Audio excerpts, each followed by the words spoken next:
नाज़रीन, मदई जी शहर town committee इंतज़ामिया जी नाअहलीअ सबब गंदगी जे वर चढ़ी वियो आहे,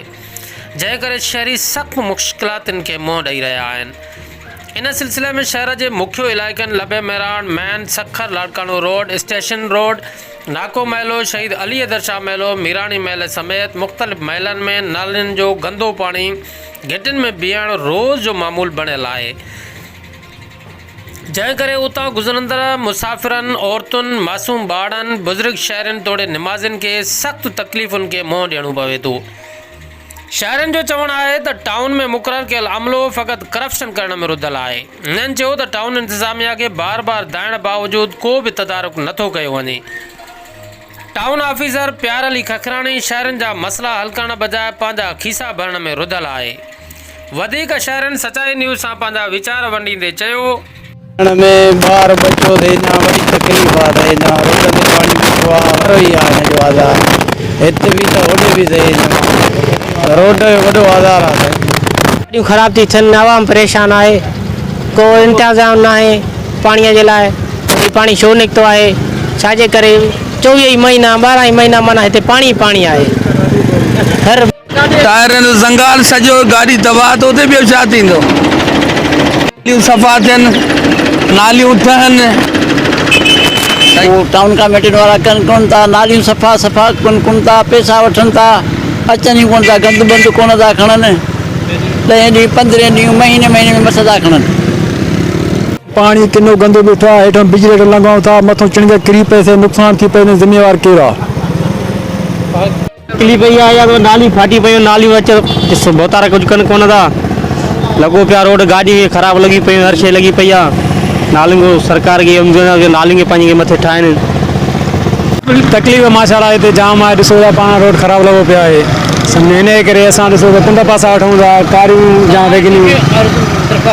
असांखे पासो अची वञूं था ॿियो कंहिंखे चऊं इहो पाणी जो कमु आहे जेके कंहिं कले अची थी वञे फाटी थी पवे क्लास में अहिड़ो को मसइलो न आहे जेको जेके ज़मीन वारा मुंडा था ॾियनि पाणी आहे कोन जेके मुंडा हली था हुते ॾिसो जेके मुंडा था ॾियनि जेके पोइ फाटे थो पाणी हेॾो वॾे हज़ार में आहियूं पाणी जेको आहे खाटी नथी थिए पाणी जेको आहे मथां सतह ते नालीअ में 3 इंच ऐं 4 इंच थो हले उहो पाणी जेको आहे उथली न पवंदी नाली त ॿियो छा थींदो। असां इंतज़ामिया खे आला इंतज़ामिया खे अपील था कयूं त असांजो जेको मसइलो जाइज़ आहे इहो हल करायो वञे। पाण ॿुधाइनि थियूं त कीअं जेको आहे वहनि थियूं पियूं पाणी गंदगी लॻी पई आहे सॼो जिते किथे बाचका पिया आहिनि किथे कलायूं पियूं नालियूं सफ़ा थियनि कोन पियूं जेको आहे त हिन वक़्तु जेको आहे तव्हां पाण सूरत हाल ॾिसी रहिया आहियो त छा हालत आहे जेको आहे रोडनि जी सॼो पाणी जेको आहे रोड ते उथली आयो आहे ऐं नालियूं जेके भरी वियूं खाटी कोन पई थिए हुनजो मेन कारण जेको आहे नालियुनि जो उथलणु उहो पाणीअ जो जेको आहे खाटी न थियण जो आहे। तकलीफ़ इहा आहे त हींअर गंदगी आहे सॼो शहर गंद थी वियो आहे तकलीफ़ शहरनि खे इहा आहे त असां जेको आहे सही नमूने सां उथी वेही कोन था सघूं अची वञी कोन था सघूं सभिनी जा ॿार बच्चा आहिनि हिते परेशानी जो आलम आहे तव्हां पाण ॾिसी रहिया आहियो इहो पिया बोड लगी पिया ॾिसो था सरकार पैसा वठी खाए थी ऐं वरी रोड नथी ठाराए बोड लगी पई आहे मुल्क को मुतासिर त नथो थिए पर आवाम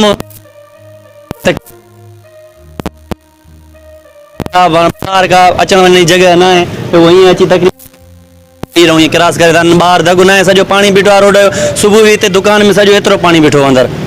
साफ़ करे करे करे असुरी थकिजी पिया थिए गर्मीअ में 2 ई मुसाफ़िर खाना भरिया पिया आहिनि सुबुह खां वठी वॾो गंदो पाणी आहे आज़ार में अची विया सफ़ा क्या वजह जी हाणे ख़बर कोन्हे सफ़ाई कोन थी थिए भरी पई आहे सॼियूं नालियूं साईं खे चवां कचिरो लॻो पियो आहे सफ़ाई थिए ई कोन थी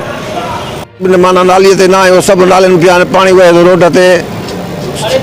गंदगी आहे वॾी न आहे कोई बि पंहिंजो सेक्रेटरी या कोई होशियारो जो अचे कोन थो भंगी कोन थो अचे सफ़ाईअ लाइ पियो आहे क्रॉसिंग जो